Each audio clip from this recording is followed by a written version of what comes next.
Magandang buhay mga kaibon. Nagbabalik ang MBA Lope and Aviary. Kung bago nga kayo dito sa aking YouTube channel, ang MBA Lope and Aviary, please like, share, subscribe. At don't forget to click the notification bell para updated kayo sa mga bagong video na katulad nitong ina-upload ko. For today's video, bali update ko kayo sa sa aking ibunan dito naman sa aking racing pigeon. At gumawa ako ng DIY flight cage. Yan, at flyer slope. Yan yung bagong ginawa ko kasi nga bulok na yung dati kong flyer slope na gawa lang sa kahoy. At ngayon pinalitan ko ng bakal na. Paniguradong matibay na at tatagal na itong ginawa kong DIY flight cage, flyer slope. MBA Loft Aviary, fly high. Hanap mo ba ay gabay sa pag-aalaga sa parakeets at lovebirds? Kami ang una. MBA Loft Aviary, kaibigan mapagkakatiwalaan. Sulit na mga ibon, laging maaasahan. Kalapate at paraket, sabay na lilipad. Kaalaman sa pag-aalaga, dito ilalantad. MBA Loft Aviary, sa saya ay kasama. Gabay sa bawat pakpak, gabay sa bawat tuka. Lovebirds at parakeets, alagang totoo. MBA Loft Aviary, para sa inyo to. Kulay ay makulay, buhay ay masigla. Sa aming channel, kaalaman ay makuha. Tips sa pagpapakain at tamang kulungan. Sa MBA Loft, kayo ay tutulungan. Huwag nang mangamba, ang ibon mo'y ligtas. Sa gabay naming tapat, saya'y walang wakas. Kalapati at paraket, sabay na lilipad. Kaalaman sa pag-aalaga, dito ilalantad.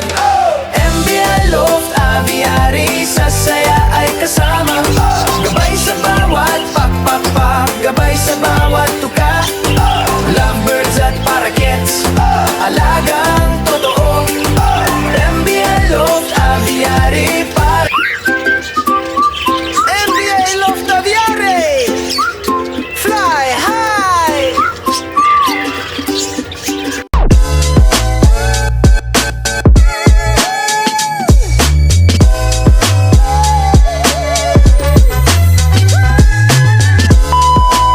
Welcome back mga kaibon. Balik tayo dun sa topic natin na pinag-uusapan ang paggawa ko nga ng DIY flyer slope. Bali pinalitan ko na nga yung luma kong flyer slope. Dati kasi kahoy lang yun na tagpi-tagpi dahil nga wala pa tayong budget noon at sumasali na rin tayo sa mga karera na pangmalakasan or sa labanan ng himpapawid. Yan yung racing pigeon na ating sinalihan. Bali dito sa Muntinlupa ay dalawang club yung aking sinalihan sa Muntinlupa, ang APR at PSU. Bali tumututok ako ngayon sa APR at nung nakaraang South Race ay nakaabot naman ng Allen Samar ang ating ibon at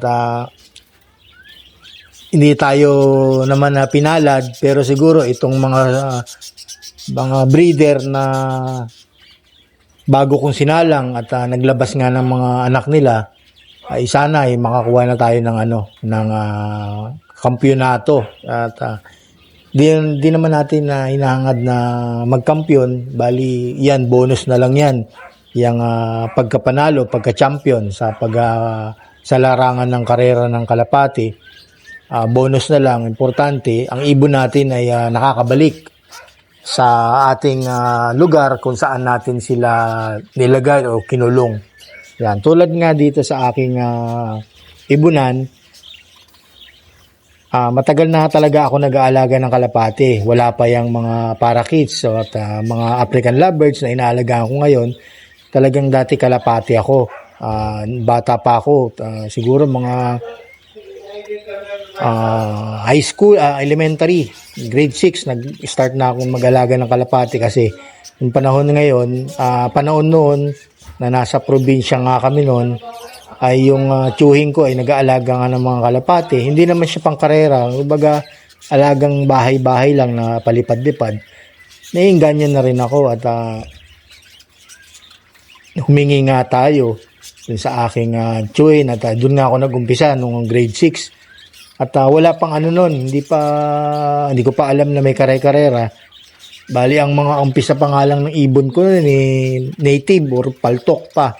Yan, malilitang ilong. Pero ngayon, siyempre, ngayon ang nasa edad na talaga tayo at alam na natin kung ano nga yung mga linyada na pwedeng isabak sa karera, ay meron na tayo dito sa aking ibunan. At bali, dalawang linyada ang dito sa aking flyer slope. At mga breeder ko ay meron tayong Tony De Vera at yung Biberman na pinaparami natin. At dito sa aking ibunan ay ang Biberman at saka Tony De Vera. Tommy De Vera. Yan, ayan yung line na dito. Makikita nyo mamaya yung mga kalapati ko na ready na talaga isabak sa karera. Kaso ngayong north ay hindi ko muna sila sinali kasi nga kinukondisyon ko pa. Kasi nga nung nakaraan nag-entry nga ako ng 20 pieces na kalapati noon at hanggang sa umonte hanggang sa naging dalawa na lang hanggang Alin Samar at hindi na natin sinama or hindi ko na sinabak uli hanggang Tacloban, hindi ko na sinama hanggang Alin Samar lang siya kasi nga talagang umimpis na yung katawan ng aking kalapati kaya ipinahinga ko at ginawa ko na lang breeder. Yan. Tsaka yung mga lahi na ngayon ay pwede ko nang isali sa South next year. Yan. Kinokondisyon ko muna sila kaya nga itong pagbibreed ko ng racing pigeon ay talagang limitado lang, talagang piling-pili yung binibreed ko na talagang alam ko na kakayanin hanggang dulo ng karera. Ayun nga mga kaibon, bali bago ko nga ipakita nga sa inyo yung DIY na bago kong gawa ng flyer slope dito sa aking ibunan, yung mga kalapati ko ay nagbigay nga muna pala ako ng pagkain ng aking mga alagang parakeets. Nagpakain ako ng mga ibon, pati mga kalapati kasi may mga isda rin ako dito sa aking lugar, pusa. Yan yung pinagkakabalan ko at pantanggal stress ko sa pang-araw-araw na pagtitinda namin ng asawa ko.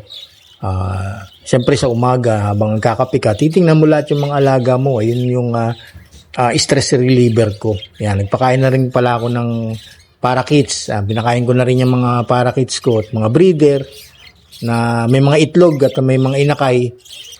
Binigyan ko sila ng canary mix tapos yung Integra 2000. Yan, nagbibigay ako sa mga lang yan, sa mga may mga inakay.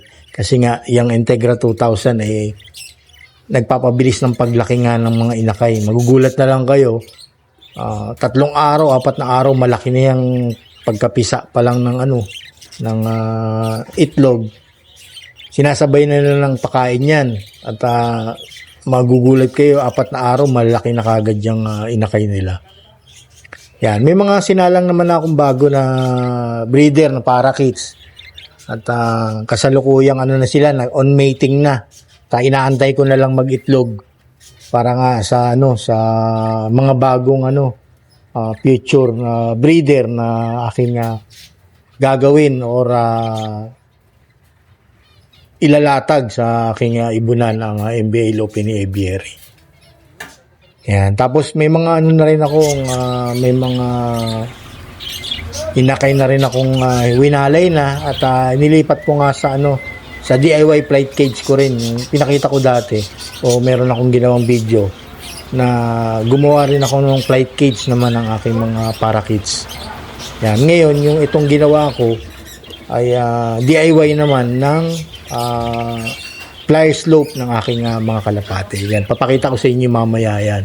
Tapos nagbigay na rin pala ako ng tubig na may gamot na dextrose powder at Bitmen Pro. Kasi nga panlaban nila yan ngayong masama ang panahon, ito uulan at iinit. Kailangan natin bigyan sila ng pang-control na panlaban sa baga prevention para nga hindi sila magkasakit. Kasi ang mga nakukuha ngayon na tag-ulan ay sipon at pagtatae. Yan, ayan ang common na reason na pwedeng makuha ng mga alaga nating mga ibon o mga kalapate. Yan, pwede rin sa manok yung pagtatae at pagkasipon. Bibigyan na natin ng prevention para doon pa lang sa umpisa may iwasan na kagad. Yan, ang binibigay ko dito dextrose powder tapos Bitmen Pro. Yan. Basta palit lang ng araw-araw yung pag nilagay ko yung Bitmen Pro or dextrose powder, 5 hours lang yan, ibababad nyo sa kanilang cage, papalitan nyo na lang malinis na tubig kasi nga napapanis din yung mga gamot na yan na nilalagay natin. Tapos i-update ko rin kayo sa sa mamaya update ko kayo dun sa breeder ko na parakeets na 11 pieces na itlog. At ngayon ay 2 na lang ang hindi pa napipisa. Siguro mapipisa pa or hindi na siguro, hanggang ganun na lang. 9 pieces na inakay na napisa na nila na sa galing sa 11 pieces. Yan, papakita ko nga sa inyo yan. Bali, dun muna tayo. Papakita ko muna sa inyo yung ginawa kong DIY na flyer slope at susunod na ipapakita ko naman sa inyo yung yung parakeets ko na 11 pieces na initlog at ngayon ay siyam. Meron akong ginawang video nung nakaraan na napisa na 6. Yan.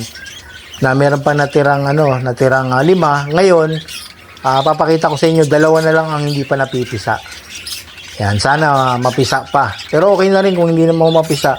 Okay na rin para matutukan ng mga magulang yung pagpapakain nga sa mga inakay. Yan, syempre tutulungan natin sila ng bigyan ng mga masustansyang pagkain para yung isusubo ng magulang dun sa kanilang mga inakay. Yan, balik tayo dun sa sa ginawa kong DIY na flyer slope. Ito nga kay Ibon yung ginawa kong flyer slope ng aking mga alagang racing pigeon. Yan din yung mga yung mga pangarera kong mga kalapate. Bali konti na lang yan. Piling-pili na kasi yung yung pagbibreed ko. At hindi na siya maramihan talaga ang pagbibreed kong ginagawa. At piling-pili na lang dun sa mga pwedeng umabot hanggang dulo na linyada. Yan, bali dalawang yan, gaya nga sabi ko kanina, 2 linyada na lang ang dito sa aking flyer slope. Ang Biberman at saka Tommy De Vera. Yan. Yan, yung makikita nyo mga inakay na yan, yan yung mga Tommy De Vera. Yan, yung mga blue bar na yan. Tsaka merong white light. Yung mga checkered naman ay yung mga Biberman. Yan 2 line na lang yan ang nandito sa aking ibunan. Ngayon, meron akong 2 breeder na Tommy De Vera na naglilimlim at may mga itlog na rin. At possible na mapisa na sa loob ng 1 linggo. At meron naman akong ilalagay dito sa aking flight cage. Bali, tinuturuan ko na yan na na pumasok sa sa trapdoor para nga pagka sinabak ko na sa karera itong south. Bali, south race lang pala ang sinasalihan ko kasi hindi ako naglalaro ng north kasi ang alam ko mas madaling makauwi ang ibon pagka sa south at tandang-tanda nila. At walang mga terrain na dadaanan, yung may mga harang-harang kasi dito sa north marami tayong mga daan ng yung mga building na iniiwas natin yung ating mga alagang kalapate na bumangga-bangga. Pag dito naman sa south, syempre bandang probinsya na, papuntang hanggang Samar, ay dire-diretso lang yan at wala silang sagabal na liliparan na pwedeng bumangga. Yan, kay Ibon yung breeder ko na Tommy de Vera. Yan, parehas blue bar. Yan. Kasi yan yung mga anak nila. Yung isa naman, yung hen ay Tensil. Pares niya blue bar. Yan, ayun yun. Kaya kung makikita nyo, konti na lang yung yung mga ibon ko kasi nga piling-pili na lang yung pagbibreed ko. Hindi katulad dati, malaki yung kulungan ko. Umabot ng 30 pieces ang laman. Ngayon, itong maliit lang yan at bakal na ginawa. Tapos, chicken wire lang yung nilagay kong harang para nga yung ventilation ay pumasok kasi nga dati ang gawa ko may mga takip na plywood.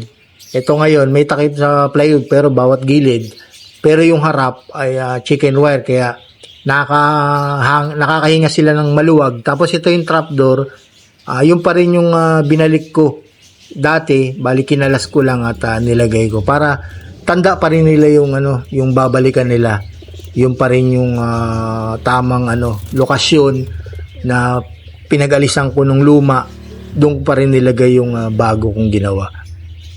Pero tinitrain ko naman yun sila pumasok sa trapdoor para at least alam na nila na bago nga yung kanilang mga bahay. Bali next year ko pa naman isasali yan yung mga kalapati ko. Tinitrain ko lang muna, paronda-ronda lang dito sa aking lugar. Yan, pabalik-balik. Yan, nagbibigay na rin ako sa kanila ng mga pampalakas. Yan, pampalusog, mga vitamins na pwedeng ibigay, ang dextrose powder, Bitmen Pro. Kung ano yung binibigay ko sa sa mga alaga kong parakeets, ay ganun din yung binibigay ko sa kanilang mga gamot o mga vitamins. Yan. Bali ang binibigay kong patoka sa kanila ay breeder mix. Yan, tsaka more on peanut. Mani. Yan ang mga paborito ng aking mga alagang racing pigeon. Yan, nagastos ko pala diyan sa ginawa kong DIY flight cage 3,000 kasama lahat-lahat na. Kasama na yung mga trapal, yan. Yeah, maliit lang naman yung flight cage na ginawa ko kasi nga minimize lang yung mga breeder, dalawa lang yung breeder ko at hindi ako nagpaparami ng na di tulad dati na talagang marami. Piling-pili na lang yung mga ilalaro ko sa susunod na karera. Yun nga mga kaibon, doon naman tayo sa yung sa sinabi ko sa inyong 11 pieces na nag-itlog. Ngayon ay siyam na ang napisa. Meron pang 2 itlog, papakita ko nga sa inyo. Doon tayo, punta na tayo doon sa aking breeder ng mga parakeets. Ayan to, kaibon. Ito na yung yung sinabi ko nga sa inyo na siyam na. Ayun, nadadaganan pa nung nanay, nililimliman pa yung 2 pirasong itlog. Pero possible na meron pa rin kasi nililimliman pa rin Sana magpisa. Ayan, kumpulan sila yan, mga inakay niya dun sa nanay. Mga busog na busog kasi nga kapapakain lang ng magulang nila. Meron siyang Integra 2000 at Canary Mix yung binigay ko para mabilis nga lumaki. Yan, bibilis nga lumaki yung nasa unahan lang na maliit. Kapipisa lang yan, ngayon medyo malaki-laki na. Ayan, nagkukumpulan talaga sila. Masipag talaga itong nanay tsaka yung tatay. Pagdating sa sa limliman at talagang hindi ako binibigo itong breeder ko na parakeets, ang Delute at saka Rainbow Mojave. Bali naglalabas din yan sila ng ng Delute Palo. Yan, nakailang 2 clutch na yan pangatlong clutch na to. At yung unang clutch meron siyang 2 Delute Palo At yung second clutch naman ay 3. Ngayon, dalawa uli. Possible na dilute palo na rin to uli. Itong may lalabas ko. Tapos more on rainbow material. At minsan muabe katulad ng tatay. Yun nga mga kaibon, marami nagtatanong kung ano nga daw yung binibigay ko sa mga ibon ko. Hindi naman ako nagdadamot kung ano yung binibigay ko sa ibon ko, yung mga breeder. Bakit nga nag-iitlog ng ganyang karami? Bali, Bitmen Pro at saka Egg 1000 lang po ang binibigay ko. Pinaghahalo ko yan sa 1 litrong tubig na malinis. Ang 1 kutsara sa 1 litrong tubig, haluin ko yan, 2 na yan, mixture na yan, paghaluin ko. Tapos ibibigay ko sa kanila habang kumakain sila. Yan, kasabay ng binibigay na patuka na canary mix. Yan. Yan lang yung sikreto ng aking ibunan. Kaya bakit marami yung marami akong magpa-itlog at maging fertile lahat. Tulong ng Egg 1000. Yan, may ginawa na rin akong video about dyan sa pagbibigay ko ng Egg 1000 tsaka Bitmen to po. Panoorin nyo na lang.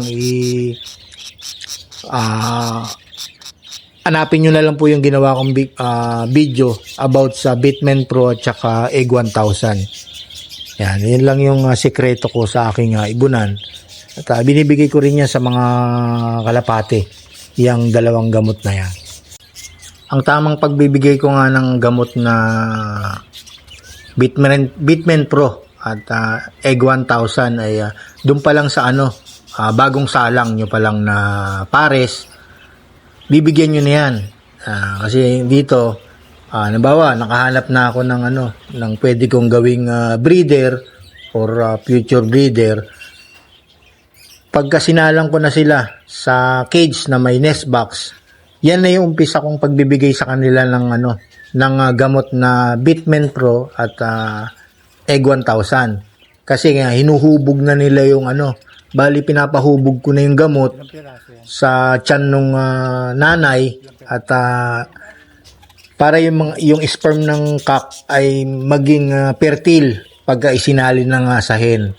Yan, yun yung tamang pagbibigay ko sa Bitmen Pro at saka Egg 1000. Para pag mangitlog sila, possible yung mga itlog ay fertile at walang infertile na lalabas. Kung meron mang infertile ay iilan lang at more on fertile na. Yan, katulad nung itong 11 pieces na itlog, talagang production malaki kahit na naka 2 clutch na sila, na nagbigay pa rin sila ng 11 pieces na itlog sa akin at napisa ang siyam. Meron pang possible na mapisa kasi nga nililimliman. Gaya nga sabi ko nung nakaraang vlog ko na pag nililimliman pa ng magulang or nanay yung itlog, possible na alam nila na fertile pa or meron pang fertile. Kasi pag iniwan na yan at hindi na nililimliman, wala na silang alam nilang wala na silang ipipisa na inakay. Ilalayo na nila yan at hindi nalilimliman nga nung nanay or hen. Yan, pag alam nilang wala nang ilalabas or ipipisa. Kasi alam nila yan. Alam nila na meron pa kaya nililimliman. Kaya possible na inaantay ko pa nga na meron pang mapisa. Yan, i-update ko rin naman kayo kung meron pang mapipisa para at least alam nyo rin yung nangyayari dito sa aking ibunan. Yan, sa mga susunod na vlog ko. I-update ko yan sa inyo. Yan, bali kaibon shoutout muna ako sa mga masugid kong mga supporter na laging nanonood at nakasubscribe dito sa aking channel, ang MBA Lope in Aviary. Ipa-plus ko yan dyan sa video.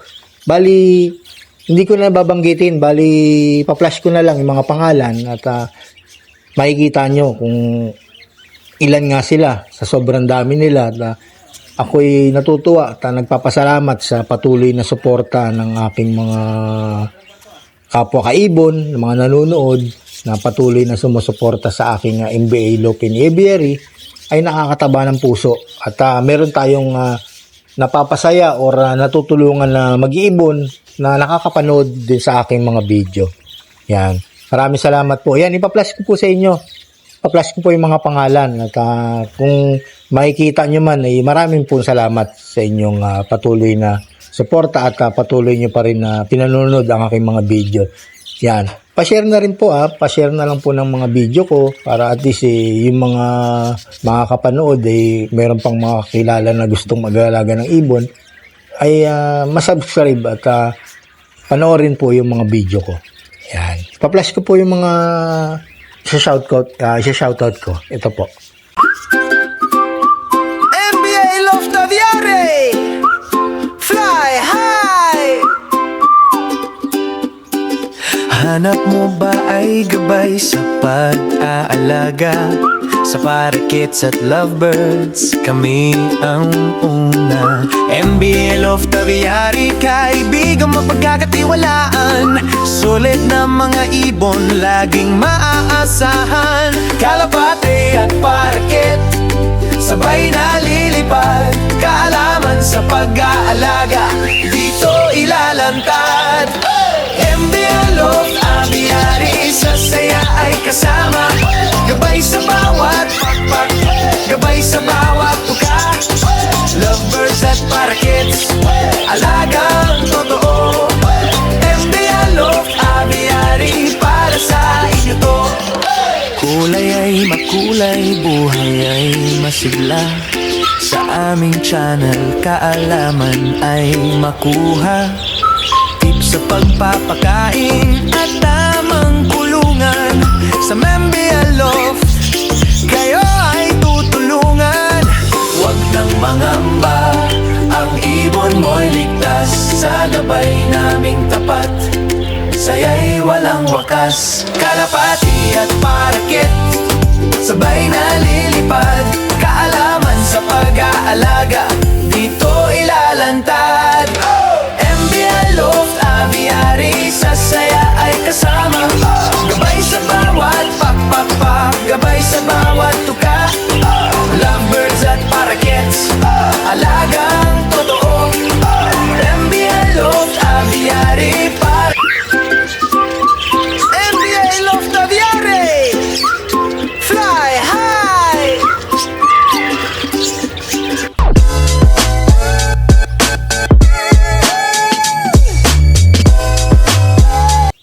Yun, kaibon, thank you po. At maraming salamat sa patuloy na sumusuporta sa aking YouTube channel, ang MBA Love in Aviary. Yan, happy breeding mga kaibon. Salamat po sa inyong panonood at pakikinig ng aking ginawang video about sa pag-update ko ng aking flyer slope at dun sa nagitlog kong breeder na parakeets. Yan, hanggang dito na lang po at maraming salamat po sa inyong panonood at pakikinig ng aking ginawang video. Happy breeding mga kaibon.